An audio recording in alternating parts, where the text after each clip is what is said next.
Pushkin.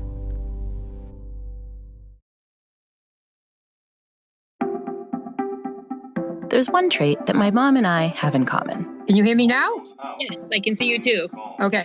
Wait a minute. Let me put the TV off. So this is for a whole podcast season that we're doing on stuff that I'm bad at. Okay. This is a whole episode about boredom, because I feel like I'm pretty bad at boredom. You are. The 17th century French philosopher Blaise Pascal was convinced that he knew the single greatest challenge facing our species. All of humanity's problems, he said, stem from man's inability to sit down quietly in a room alone. Blaise Pascal was lucky he didn't meet me, or my mom. But I feel like I'm bad at boredom because you're bad at boredom. Yeah, no, I didn't do well with doing nothing. As a matter of fact, waiting for you if I went and made a puzzle. I couldn't just sit and wait for you to call back. I don't know if it's heredity or just learned behavior. But I got it from you. Yeah, it's one of the many wonderful things you got from your mother. Psychologists define boredom as a transient, unpleasant affective state in which an individual feels a pervasive lack of interest, such that it takes pained, conscious effort to attend to an activity. But you may not need a professional to tell you how dreadful boredom is. Many of us have experienced what happens when you're stuck in some dull lecture, or a long checkout line, or folding the laundry, or doing some humdrum task at work, or reading a novel you're losing interest in. That's when that yucky feeling seeps into your brain. I literally have no patience whatsoever. That's never been one of my virtues. It's not as bad now because I have a cell phone, so I don't find it as emotionally traumatic as it used to be. This season is all about the happiness challenges that I struggle with, and boredom is a big one. My one big memory of you and boredom is when we took you to Edaville, and you were bored to death. I have always hated being bored. And you sat on the train very nicely, very quietly, and you made up a song about boredom.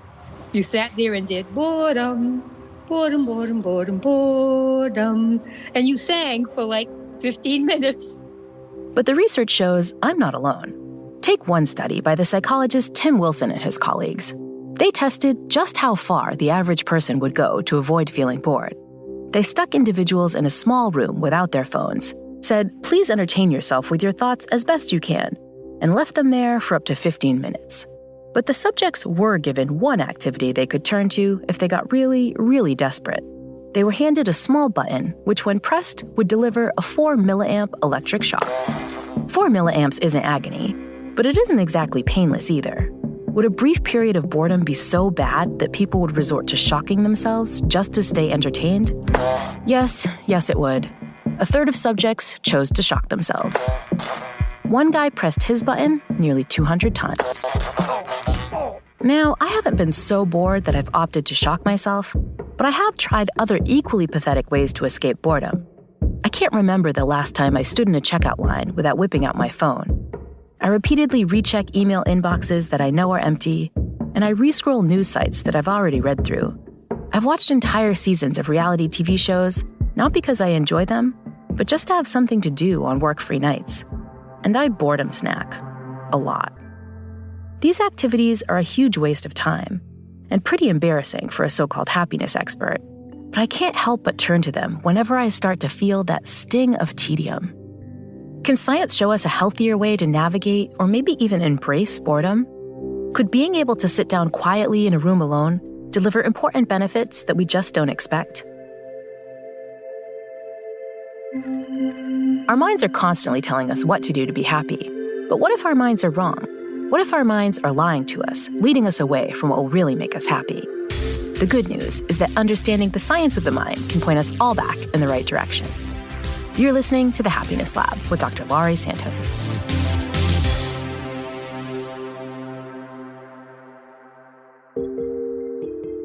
Sandy Mann's first job after graduation was working in a clothing store. There weren't many customers, and the hours kind of dragged. We weren't allowed to stand around. We had to look busy, unfolding and then refolding sweaters. So it's mindless, mind-destroying, meaningless task. Unfold, refold, unfold. So I guess that's where my journey into boredom started. Sandy's the author of The Science of Boredom, The Upside and Downside of Downtime.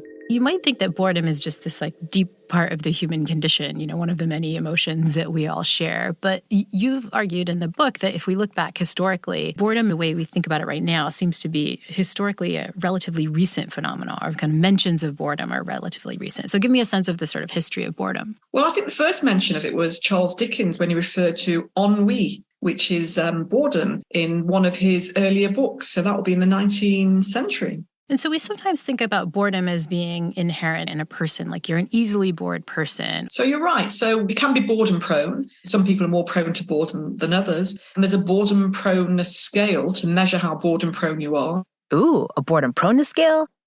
I decided to try it out on my mom. You answer these statements from 1, highly disagree, to 7, I really agree. Yep, I'm game. Time always seems to be passing slowly. 6. In situations where I have to wait, such as in a line, I get very restless. 7. It seems that the same things are on television or movies all the time. 7. That one for sure. I am good at waiting patiently. 1. As I suspected, I am very high on the boredom proneness scale. And my mom is even worse. Pretty bad, huh? But susceptibility to boredom isn't just about what's inside us. So sometimes our environment gives us cues that encourage us to be bored. So there was this really interesting experiment where they got people to do quite a boring, repetitive task, and they slowed the clocks down in one of the experiments and they left it normal in the other. I tracked down a couple experiments like this. The conclusions they reached are intriguing. When scientists gave people a mundane task and sped up the clock, then participants thought, wow, time's flying. I must be really engrossed in this. But when people doing exactly the same task looked up to see that the hands on the clock had barely moved, then they tended to think, God, this must be so boring. And similarly, they had another condition where they had noise in the background, like a television going in the background. So if we're struggling to concentrate, sometimes we might interpret that as, I'm struggling to concentrate, I must be bored. So we'll rate something as more boring. So these are sort of things in the environment that contribute to our perception of boredom. But no matter whether the boredom is real or induced, it's still a drag. When I asked people in some of my research, what does boredom feel like? A lot of the words used were things like draining, demotivating, tired. I might explain the dramatic metaphors we use for boredom. We get bored to tears or out of our minds. We even get bored to death. We're so scared of boredom that we'll try anything to avoid it. Like, for example, filling up our calendars to the breaking point. I think too many of us are too busy, too stressy, too much in a hurry. We've got to be doing, and it's almost like a competition to see who can be the most stressed. We even turn to behaviors that are much more unhealthy than a bit of overwork. So that could be drugs, it could be driving too fast, it could be doing dangerous activities, it could be comfort eating. So all these things aren't really healthy, but they give us that stimulation that we're desperately craving. But nowadays, you don't need to hop in a sports car to banish boredom. You can just pull out your phone. Whether that's in a line, on a train, waiting for a friend, or even sitting on the toilet. Yep, surveys show that 90% of us take our phones to the bathroom. We've got the world at our fingertips now. We should not know what boredom is anymore. Our kids should be saying, Mummy, what's boredom? I don't know what that is. What is it? And I would be saying, I remember when I was a lass, we used to have boredom. And they go, what's that? But we don't have that. Our kids seem to be more bored than ever before. So we're in what I call this whizzy, bang, bang environment where everything is noisy, flashy, whizzy, fast. And it's all new and novel, constant newness and novel, bombarding our senses. But the problem is, it's quite addictive. Have we all become so used to having a library, a cinema, an arcade, and a shopping mall in our pockets that a minute without our phones seems like an eternity? So we're always after the next new thing to stimulate us. Sandy says that all this constant running from boredom is a big problem, since there's a good argument that we need it in our lives. We want to make boredom work for us so we can get the benefits of it. Boredom, like all human emotions, is probably there to teach us something. If we let ourselves become bored, what might we learn? Sandy has a lab at the University of Central Lancashire, so she stuck a group of students in a small room to do nothing. Some of them couldn't stand it, and after 5-10 minutes, they said, no, I can't stand this. But those who got through that kind of pain threshold, beyond that fidgety, frustrated, searching for stimulation phase that was very uncomfortable that we label boredom, they got through that and they went into this kind of zoned out phase where their minds wandered, and they chilled and they relaxed. And they came out saying, that was amazing. That was really relaxing. I feel great. And it's like having a warm bath and all this sort of stuff. I thought, I could offer this as a kind of spa activity. You don't need anything else. I'll just put them in a room with no stimulation. I'm not all that convinced that I'd be able to endure a boredom spa treatment. It still sounds kind of scary. I think the problem is that we don't get past that stage. We just get rid of the boredom. We escape, don't we? We don't let ourselves get through the pain barrier. And Sandy promises that on the other side of that pain barrier are some pretty wonderful things. But more on that when the Happiness Lab returns in a moment.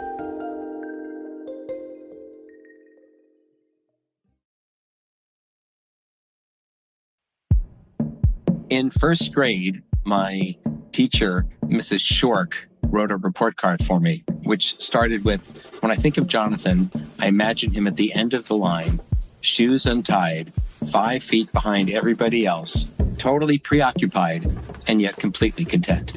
Neuroscientist Jonathan Schooler hasn't ever feared being bored. He even looks for opportunities to escape stimulation.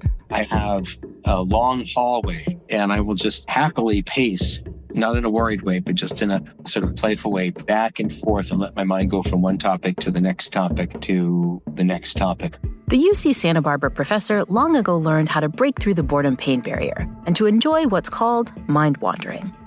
Sort of the standard way that I think about mind wandering is when the mind is captured by an internal train of thought, which is entirely unrelated to what's going on in one external environment. Our minds sometimes wander when we don't want them to, stopping us from completing important or even enjoyable tasks. My favorite example is when you're reading, and almost everybody has had this experience of reading along and suddenly realizing that their eyes have been moving across the page, and yet their mind has been entirely elsewhere. And this unintended mind wandering doesn't always feel good. So there was a very influential study that was titled "A Wandering Mind is an Unhappy Mind." And essentially what they did was to have people be pinged at random times through their cell phones and ask them what they were doing, whether or not their mind was attending to what they were doing, and how happy or unhappy they were. And what they found was that when people reported that they were mind wandering, they were substantially less happy than when they were on task, suggesting that mind wandering may be a significant source of unhappiness. Jonathan was surprised when he first read the study because it simply didn't fit with his own positive experience of mind wandering. Not only have I been mind wandering my whole life, but I've been enjoying it. Puzzled, he devised an experiment forcing subjects to perform an incredibly monotonous task. You have to press a button every time you see a number, except for the number 3, where you have to withhold a response. And you can imagine that this gets rather boring over time. As expected, people found this task painfully boring. I do not recommend this as entertainment. And their overall mood dropped significantly. They were markedly less happy at the end than they were at the beginning. But did some people make it through the task feeling better than others? And were those the folks that let their minds wander away from the job at hand? Every few trials, Jonathan pinged subjects and asked, just now, were you paying attention to the task or were you mind wandering? And the more often people mind wandered while engaging in this task, the less their happiness dropped. So it seemed that basically the mind wandering was insulating them against the boredom, providing them with an engaging, entertaining opportunity to sort of escape from the doldrums of this task. But Jonathan also found that this only applies to a certain kind of mind wandering. A train of thought that causes you to worry about your credit card debt or fret about your next performance review isn't a recipe for happiness. Jonathan found that you'd actually be happier concentrating on the dull task than entertaining yourself with those kinds of thoughts. But if you begin thinking about something interesting and cool, then you'd actually be happier in the experiment. So this appears to be the silver lining of a mind in the clouds, which is that if you can find the right topics to mind wander about, if you're mind wandering about things that you find especially interesting, perhaps things that you're particularly curious about, that this may have a very different relationship with well-being. And getting into this particular state of mind wandering has a host of other benefits too. There have been many cases described for really thousands of years of individuals aimlessly mind wandering and then suddenly having an epiphany. Take the discovery of water displacement. The Greek mathematician Archimedes was asked whether a king's crown was made of pure gold or just gold-covered silver, but he wasn't allowed to take the crown apart. The problem puzzled Archimedes for weeks. He couldn't figure it out until he took a very boring bath. As Archimedes' mind wandered, he thought about the change in the tub's water level as he stepped in, and he came up with a solution. And as legend has it, he shouted "Eureka!" and then climbed out of the bath and ran through the streets naked in his excitement of his discovery. When the amount of water the crown displaced was compared to that displaced by a piece of gold of matching weight, it was found that yes, the crown was indeed a cheaper imitation. Boredom has also given us beloved works of fiction. An Oxford professor was grading papers one day, something I know can be very tedious. His mind started to wander, and he scribbled a line of prose that launched a now famous fantasy series. The professor, well, he was J.R.R. Tolkien, and the opening line, "In a hole in the ground, there lived a hobbit." Jonathan Schooler has asked more than 100 writers and physicists to note whenever they are struck with inspiration. About 20% of the ideas that these individuals had happened when they were not at work, nor when they were actively pursuing the problem. They were in the shower, they were writing a check, they were doing chores, and some creative idea would arise. Boredom can feel really, really yucky. But Jonathan began to realize that the purpose of boredom might be to shove our brains into a more creative zone. When neuroscientists get interested in studying how some mental process works, they often stick subjects inside an fMRI brain scanner and measure which parts of the brain are active when they engage in that mental process. If a neuroscientist wants to learn, say, how brains do arithmetic, she might pay her subjects to do a bunch of math problems inside the scanner and measure which parts of the brain fire most when subjects work on these problems. It was during just such a set of studies that researchers made an unexpected discovery about what happens in our brains when subjects take a break and stop doing stuff. And what they discovered is that there was a network of regions that were especially active when people were not given anything to do. They were more active when they were not given anything to do than when they were actually actively working on the task. Neuroscientists called these regions the default mode network. And surprisingly, they aren't some backwater bit of the brain. They're the parts of our gray matter that control the smartest activities humans are capable of. Things like making sense of other people, thinking creatively, and what's known as autobiographical planning. Essentially mental time travel, where you are projecting yourself into the future or into the past. Many neuroscientists were puzzled, but Jonathan knew exactly what was going on. Participants in the fMRI scanners were bored. They had simply let their thoughts roam. We're mind-wandering. What are we mind-wandering about? Well, we're thinking about what we're going to do in the future. We're reflecting on what happened in the past and how we might have done it differently. Jonathan wondered if he could use this default mode network to generate boredom-induced epiphanies in the lab, creating the same kind of aha moments that Tolkien and Archimedes had had. So he handed people a brick and told them to come up with as many uses for it as they could. And there are uncreative uses of a brick, such as to build a house. But then there are more creative ones, such as grinding it up and using it as paint. Some people worked on the brick problem continuously. What can I do with this brick? What haven't I thought of yet?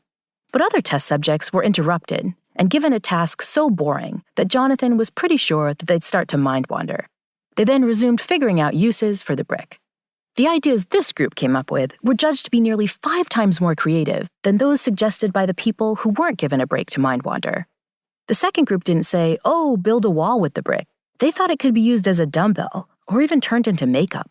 And this suggests that mind wandering may be particularly useful for the kind of problem where you're stumped, the kind of problem where you say, "I need to sleep on it." You might also say, "I need to mind wander on it."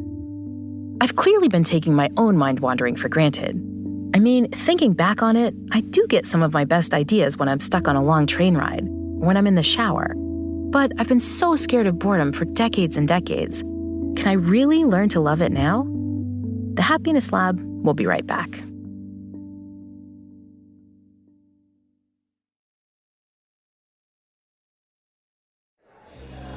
When I go around lecturing about boredom all over the world, I always ask, does anyone in the audience not know what boredom is? And there's always one person that puts their hand proudly in the air and says, "I'm never bored," or "Only boring people are bored." Psychologist Sandy Mann encounters lots of people who are totally unwilling to accept the benefits of boredom. Oh, you've got time to be bored? Oh, look at you. You're obviously not important enough. Important people don't have time to be bored. I think, well, maybe they're missing out. And if you don't want to miss out on the upsides of boredom, Sandy's first suggestion is practice, practice, practice. Take 20 minutes each day to get used to the feeling. Go where you'll be free from distractions. No phones, no email alerts, no one bothering you. Then do something really dull for a few minutes, like doodling or folding laundry, perhaps. Don't take music with you. Or if you do, take very gentle, boring, not stimulating music. Swimming is really good because you can't take anything in with you to listen to. So you've literally got no stimulation, so your mind can wander. The next part is easy. You don't really need to concentrate, and you can just let your mind wander. If you do struggle, neuroscientist Jonathan Schooler suggests trying a meditation practice called open mind monitoring. You essentially are just watching your thoughts without trying to get too attached to them. A thought arises, you witness it, and then you let it pass. And you just take this very open-minded, passive stance to watching your mind. There is a slight risk that rather than coming up with a scientific breakthrough or a creative new use for bricks, your mind might settle on thoughts that are upsetting or anxiety-provoking. You might worry about money or work or your health. So it's worth preparing ahead of time, coming up with a list of topics that you know you'll have fun thinking about. And then you can sort of practice shifting to the topics that you find more engaging. But Jonathan says it really is worth the risk. He worries our aversion to boredom is having a detrimental effect on our development as a species. When people have idle moments, they're much less likely to just sit there than they were before because they can pull out their cell phone and start looking at social media. So all these situations, such as being in the doctor's office or standing in line, that previously would have been occupied by mind wandering are now being occupied by smartphones. And since smartphones are the enemy of mind wandering, and mind wandering is the friend of discovery, it's possible that we're missing out on lots of potential creative and scientific advances. There's a classic case of Poincaré, the mathematician who discovered non-Euclidean geometry and was stepping on a bus. And suddenly the solution to this problem came to mind. So if Poincaré had been looking at his smartphone while he was waiting at the bus stop instead of mind wandering, he might not have come up with a solution to Fuchsian functions. And I think that's a real concern. And if you happen to be mind wandering rather than paying attention in math class, let me assure you that we're all super lucky that Poincaré took that boring bus ride. Now that Jonathan's framed it like this, I'm beginning to worry about all the breakthroughs we're never going to make as a species, unless we get a lot more comfortable with being bored. I was thrilled to hear all of Sandy and Jonathan's expert advice, but not just so I could share it with all of you. I couldn't wait to tell my mom. You need to tell me I really need to listen to this podcast, right? This one is for me. When we met again over Zoom, I launched into all the benefits of boredom. I explained that it was time for our family to embrace feeling bored, even if it took some work. I think the Santoses are really bad at being bored. I don't find it as bad for you because you are creative and imaginative. What? From our earlier conversation, I assumed my mom thought that my proneness to boredom was as bad as hers. But as we talked more, my mom explained that I wasn't as bored as a kid as I remembered. You had quite an imagination and you were creative, so you could pretty much entertain yourself. My mom sweetly launched into lots of memories I had forgotten. Times that I'd successfully translated boredom into all kinds of creative pursuits. And other antics my mom was happy to remind me about. You had the 8mm camera, which you did spoof TV shows and spoof movies and created haunted houses in the cellar. You created more stories and games. Ones that I readily inflicted on my little brother and my friends. And I think that's because you were bored. So it might have been us being bored was why we did so much weird stuff as kids. But I think rather than being bored, you used your creativity, like singing the song Boring. Boredom, boredom. There are a few people that would have thought to do that. Most people would have bitched and moaned and done all that other stuff. You just sang. Boredom, boredom, boredom, boredom. It was really nice to remember that there was a time that I appreciated boring moments. Boredom, boredom, boredom, boredom, boredom. Recognizing the creative value that kid Laurie got out of boredom has made me even more committed to embracing that uncomfortable feeling now. We all need to start treating boring activities as a luxury, as a time to let our minds kick into their creative default mode, so we can come up with our next big idea. And that's why adult Laurie is ready to embark on a hardcore boredom training regimen. I'm going to start by picking out some fun topics to think about, like themes for my next Halloween party, or ideas for new podcast episodes. I'll also drop my usual music playlist when I'm out on my daily walks, just to make sure my mind has the space it needs to wander a bit. I hope you'll consider joining me in my quest to embrace a bit more boredom. And I also hope that you'll return for the next episode in this special series exploring my personal challenges on The Happiness Lab with me, Dr. Laurie Santos.